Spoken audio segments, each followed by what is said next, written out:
In Azam City, you're watching One TV News Channel. One TV News Channel. Serving you with information, news, sports, and public affairs.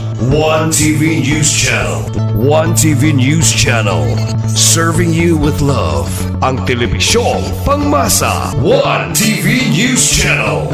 One TV News Channel.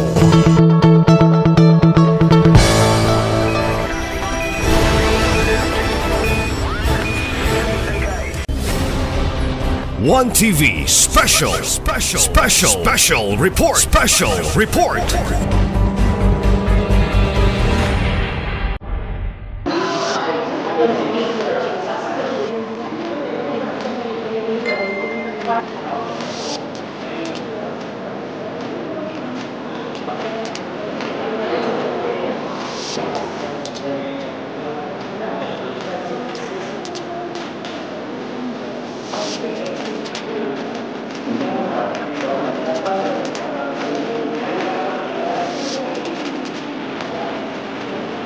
There are 11 members present, including the Honorable Presiding Officer.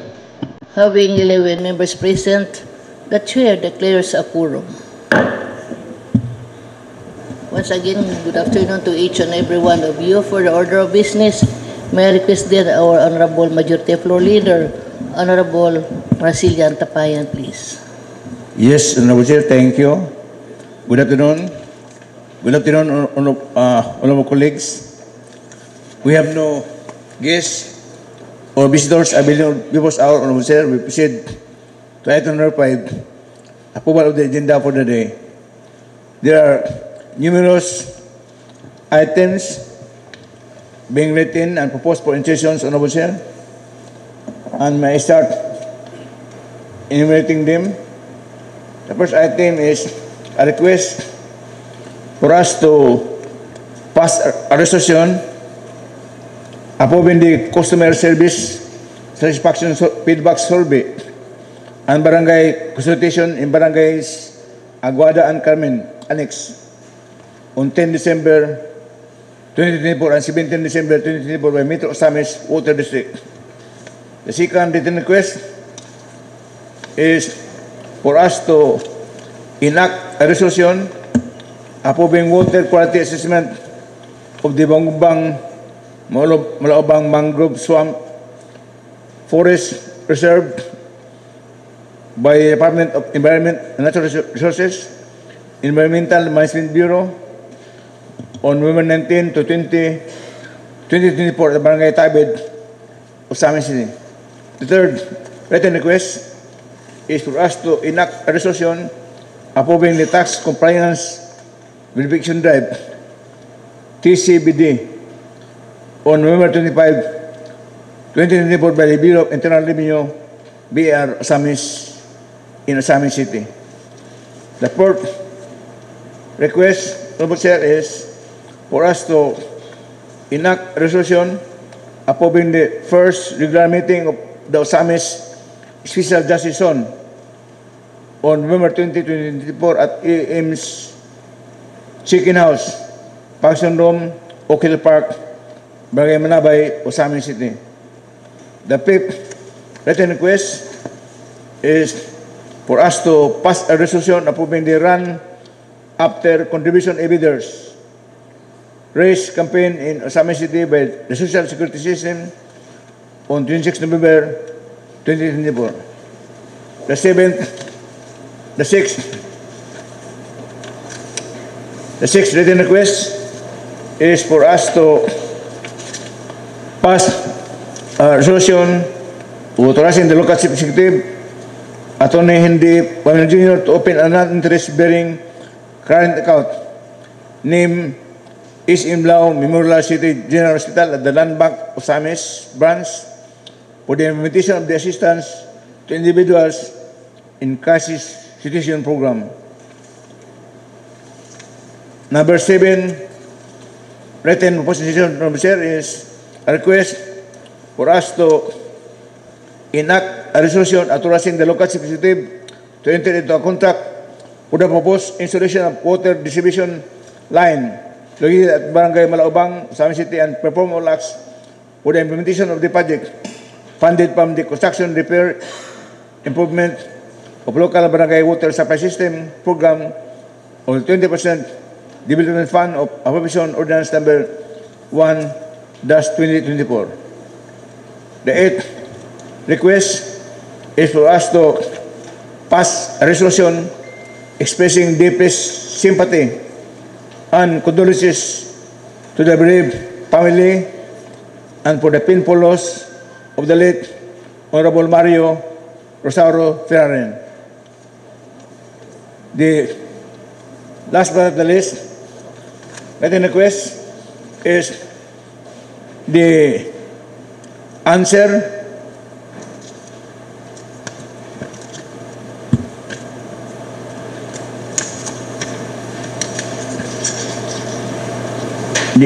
of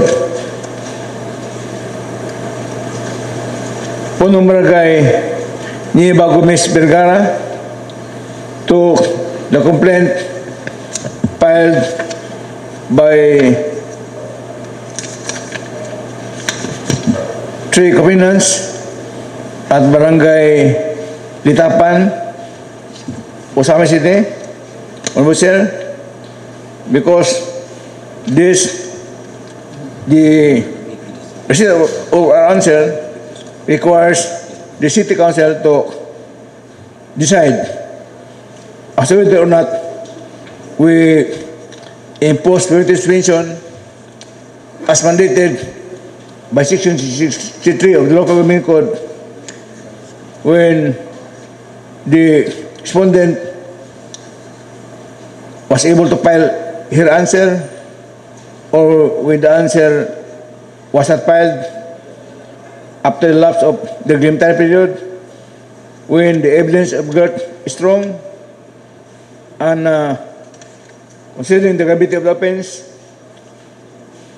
there is a possibility that the Punong Barangay, who is the head of the barangay in Litapan, might influence the witnesses and may compromise the integrity of the records in the barangay provision. So, those are the proposed 9 insertions on the order of business. I will move this motion to approve the agenda of the day with 9 written proposed insertions for inclusion in our order of business on joint motion. There is a joint motion from the Honorable Majority Floor Leader for the approval of our agenda for today with 9 inclusions as being stated. Motion approved. Thank you, Honorable Chair. Item number 6, approval of the minutes of previous sessions. A body was furnished copies of the minutes of our previous regular session on September 24, 2024, as well as the minutes of our special session on September 25, 2024, and I guess everybody was able to peruse the contested of Honorable Chair. With that, I move this motion to dispense with the reading of the minutes of previous regular and special sessions on September 24, 2024, and September 25, 2024, and to approve said minutes in toto, Honorable Chair. There is a joint motion from the Honorable Majority Floor Leader to dispense the reading of the minutes as being stated. Minutes on September 24, 2024 on its regular session, and on September 25, 2024 in our special session. Move with the Honorable Majority Floor Leader for the approval of our agenda approval of the minutes of the previous sessions and approve the 2 regular and special sessions as being presented. Motion approved. Thank you, Honorable Chair. Item number 7, first reading, reference of business. Please proceed to letter C. Petitions and request for first reading. Number 1 and number 2 are supplemental budgets for 2024 of number 2 for Barangay Mulikay in the amount of 147,750 pesos. And for Barangay Kinoma Norte, SB1 in amount of 1,160,500 pesos. Both duly endorsed by City Budget Officer for our approval. I now yield to the wisdom of the Chairman of the Committee on Barangay Affairs, Honorable John Carlo Moraleon, to endorse and recommend action on these two items, number 1 and number 2, omnibussly, Honorable Chair. The Honorable Giancarlo Moraleon is now recognized by the Chair for the appropriate motion on 2 items. Thank you, Majority Floor. Thank you, Madam Chair. I would like to pass the 2024 supplemental budget number 2 of Barangay Mulikay in the amount of 147,750 pesos. And 2024 supplemental budget number 1 of Barangay Kinoma Norte in the amount of 1,163,500 pesos. Passing for first reading with reservation, Madam Chair. There is a motion from the Honorable Giancarlo Moraleon for the approval of these 2 requests for first reading with reservations being presented. Motion approved on the first reading with reservation. Thank you, Madam Chair. Considering the urgency of the said 2 supplemental budget of Barangay Mulikay and Barangay Kinoma Norte, I would like to pass for second and final reading waiving the internal rules. Due to the urgency of these 2 request resolution, Honorable Giancarlo Moraleon is passing this request resolution on the second and final reading, waiving the internal rules. The 2024 supplemental budget number 02, Barangay Mulikay, in the amount of 147,750, and the 2024 supplemental budget number 01 of Barangay Kinoma Norte, in the amount of 1,163,500. Move for its approval on the second and final reading, waiving the internal rules. Any comment? Remarks? Hearing none, motion approved. Thank you, Honorable Chair. Items number 4, number 5, number 6, number 7, and number 8 are all barangay ordinances being passed by the said barangays pursuant to our direction as required by LGU regarding the barangay clearance and to have uniform fees, taxes for every barangay, Honorable Chair. And these ordinances are being approved if not acted upon by this August body within 30 days, within 1 month from our receipt, Honorable Chair, along with the other ordinances previously passed. So I envision that we will have a committee hearing on all these ordinances, Honorable Chair, including the previous ordinances, which I asked our Secretary to refer to the City Treasurer for review. And because I know that the City Service is also very busy with their responsibility and function, Honorable Chair. So we'll have to be proactive and conduct a joint public hearing, committee hearing on these ordinances, be able to review with the assistance of our city legal team. We have 2 lawyers, Attorney Cass and Attorney Francis, who could help this August body to determine whether these ordinances being enacted by the barangays are not ultra vires, meaning it's within the bounds of the law. So, with this, Honorable Chair, I move on this motion to, with the kind indulgence of the Committee on Barangay Affairs, to approve all these ordinances omnibussly in the items number 3, 4, 5, 6, 7, and 8 for approval in the first reading, and be referred to the Committee on Barangay Affairs, Committee on Finance and Operation, and Committee on Laws and Style and Privileges, as well as Committee on Trade, Commerce and Industry, which shall have a joint committee hearing, which I recommend to be held next week on November 28, 2024 at 1:30 o'clock in the afternoon to afford more time to invite the barangays concerned who enacted the respective ordinances. I request the Secretary to verify the previous ordinances which were referred to the Citizen's Office for review. Until now, no action yet has been taken, and to include these ordinances for our proposed committee hearing, joint committee hearing, and public hearing on November 28, Thursday, next week. Honorable Sir, and please invite our city legal officers and also our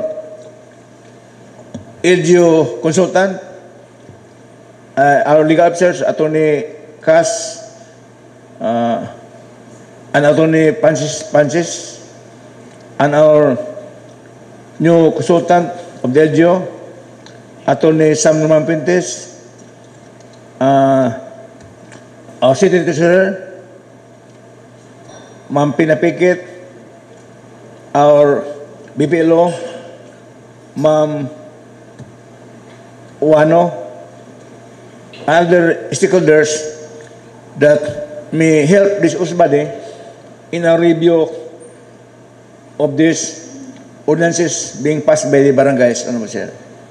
So, as juncture, I reiterate my motion to approve all these barangay ordinances for the first reading and be referred to the appropriate committees which I mentioned a while ago, on the motion. Thank you, Honorable Majority Floor Leader. Manifested by the Honorable Majority Floor Leader for the approval of these ordinances, proposed ordinances on items 3, 4, 5, 6, 7, and 8 as being manifested by the Honorable Majority Floor Leader to pass this on the first reading and be referred to the joint committee as being manifested for proper disposal. To be referred to for the committee, a joint committee meeting, Barangay Affairs, Barangay Finance Operations, Committee on Laws, and the Committee on Laws and Appropriation. Hopefully, this will be held on November 28. 28 at 1:30 o'clock in the afternoon. Okay. Is there any comment, remarks? Hearing none, motion approved that that there will be a joint committee hearing on this proposed ordinances from Barangay Kinuman Norte, Barangay Triunfo, Barangay Lipusong, Barangay Baybay Santa Cruz, and Baybay Bagakay and Barangay Kugon.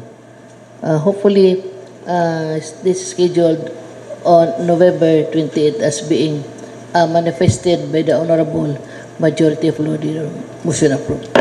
Thank you, Honorable Chair. And may reiterate my advice to the Secretary to require our staff to start preparing the invitations for the barangays concerned, as well as the other stakeholders, Honorable Chair, for the hearing this coming November 28 at 1:30 o'clock in the afternoon, Honorable Chair.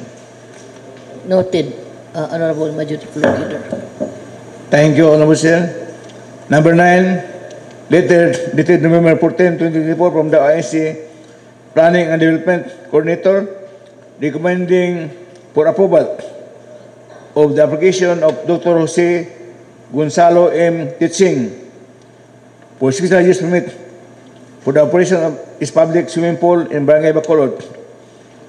This requires a prior public hearing, Honorable Chair, from the concerned committees the Committee on Zoning, Planning of Honorable Siso, Committee on Trade, Commerce, and Sale, Honorable Lim, the Committee on Laws and Style, by yours truly, and the Committee on Environment, chaired by Honorable Jun Sakin. So, I recommend that we'll have a committee hearing on this week.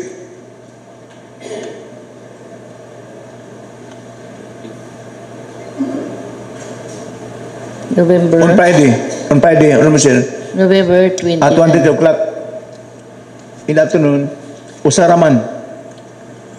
Kaya para na every time pa-invite, no? So, we shall invite again the applicant, Dr. Diching, as well as the other parties concerned, Shimo, the Citizen's Office, the BPLO, City Reserve, the PNP, Fire Department, for this committee hearing on Friday, November 22, 2024, at 1:30 o'clock in the afternoon, Honorable Sir. Okay, thank you for your manifestation, Honorable Majority Floor Leader. On item number 9 of this session, we are in a receipt of a special request from Dr. Jose Gonzalo M. Ching for a special use permit for the operation of his public swimming pool in Barangay Bacolod. Manifested by the Honorable Majority Floor Leader that this be referred to the Joint Committee, the Committee on Zoning, Committee on Trade and Commerce. For the Zoning, Honorable Suiso. For the Trade and Commerce, Honorable Ko Lim. For the Laws and Style, Honorable Lau. And Marcelian Tapayan. For the Environment, Honorable Sakin. And for the PNP, may I request the Honorable Attorney, our Secretary to please keep in touch with these concerned personalities. Thank you, Honorable Majority Floor Leader. Noted by the Chair. Thank you, Honorable Chair.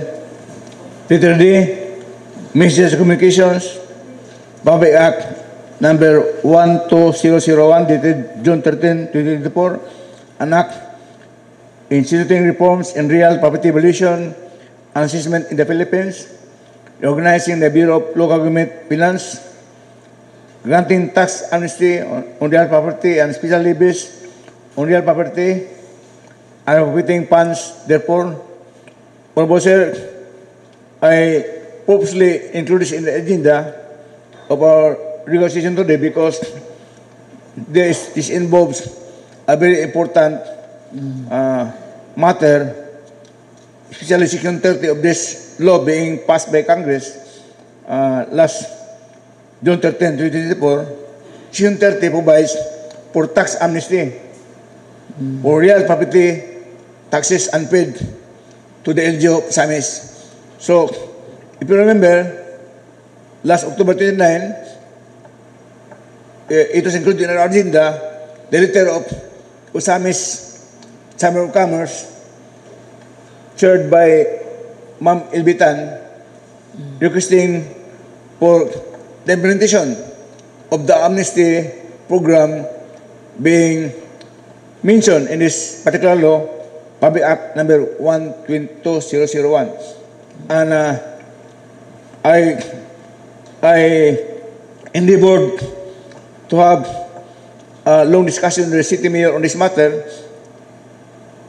for the implementation because this will benefit not only the taxpayers who unfortunately were not able to pay their real property taxes when due, because it also benefit the LGU, which is enable us to collect more real property taxes with the condonation of the penalties, interest, and surcharges, which would constitute a bulk in the unpaid taxes on Lubusyan.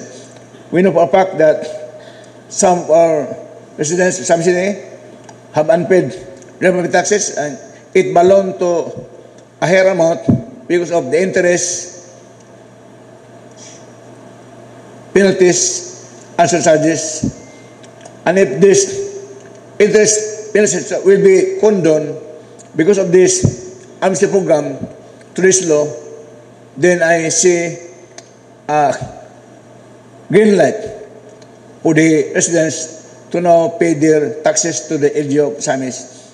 So this will enable us to collect more taxes, and this will enable our residents to pay their taxes, because what is condoned in this law is the interest, surcharges, and penalties. Nga dako kayo. So I would like to cite the appropriate concern of our city mayor that according to our city mayor, he will come this law is a welcome development for us, to the LGU and to the businessmen, because in the past we have been with penalties for the unpaid taxes by our residents, taxpayers, and we come into certain compromise agreement only when there is a calamity. Kung wala calamity, di taka wave. At this point in time now, the Congress, national government, passed a law, enacted a law, which allows us to enter into compromises with unpaid fees and taxes. Bisa wala calamity, pwede na, kaya may balaod. Pero ang balaod, this amnesty shall be able of within 2 years from the approval last June. So tama na sa 2026. So I urge our also Masons who have their priorities na to review your accountabilities to the city government, your arranges, kay basin maka-avail mo aning amnesty program. In the meantime, we are waiting for the recommendation of our legal team for us to pass a resolution adopting the salient points of this law, especially Section 30 thereof, which mentions about the amnesty of the unpaid real property taxes. And the mayor already instructed Attorney Francis to draft this resolution and to adopt the relevant section of the law and to authorize the city mayor to enter into compromises with our residents who have unpaid taxes. And also he instructed the city treasurer to make necessary changes to our system to implement this amnesty program of the Republic Act 12001. So once it's ready, the mayor will endorse this to us for adoption and approval. In the meantime, sir, we look forward to a very valuable insights for our taxpayers and for the LGU regarding this new law, which grants tax amnesty to our taxpayers who have unpaid real property taxes. So we await for such announcement of the city mayor. Maybe next week we can have it, and will accordingly pass the said resolution, Honorable Sen. So in the meantime, we'll await for the announcement from City Mayor on this. So we now proceed, Honorable Sen, unless my colleagues has any comments and observations on this number 12001, dated June 13, 2024. If my colleagues has no more remarks, observations, and comments on this law, I proceed, Honorable Sen. Thank you, Honorable Majority Floor Leader, for your manifestation regarding this Republic Act number 12001, dated June 13, 2024. Manifested that we have to welcome this law which was being passed by Congress. This is very beneficial not to our taxpayers, granting this tax amnesty on real property and special levies on real property as being presented here. This is on messages and communications that we have to deal this afternoon. Any comment, further comment regarding this messages from this Republic Act number 12001 as being passed by the Congress?